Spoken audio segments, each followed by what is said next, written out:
નમસ્કાર દર્શક મિત્રો, એચડી ન્યૂઝમાં આપનું હાર્દિક સ્વાગત છે। હું છું આપની સાથે આરડી વાઘેલા। જોઈએ આજના મુખ્ય સમાચાર। અંકલેશ્વર શહેરના કાગદીવાડ વિસ્તારમાં ગૌવંશ કટિંગ કરતા 2 ઇસમો ઝડપાયા, મુખ્ય આરોપી ફરાર। અંકલેશ્વર શહેરના કાગદીવાડ વિસ્તારમાં એ ડિવિઝન પોલીસે ગૌવંશના કટિંગનો પર્દાફાશ કરી 2 ઇસમોને ઝડપી પાડ્યા છે, જ્યારે મુખ્ય આરોપીને વોન્ટેડ જાહેર કરી ગૌમાંસનો જથ્થો, રિક્ષા, મોપેડ તેમજ અન્ય સામાન જપ્ત કરી વધુ તપાસ હાથ ધરી છે।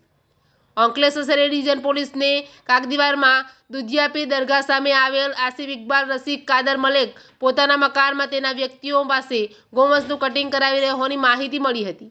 જે મળેલી માહિતીના આધારે રેડ કરતા મકાનના પ્રથમ રૂમમાં અબ્દુલ રઝાક ગુલામ રસૂલ કુરેશી અને શાહિદ અબ્દુલ રશીદ કુરેશીને શંકાસ્પદ ગૌવંશનું કટિંગ કરતા ઝડપી લીધા હતા।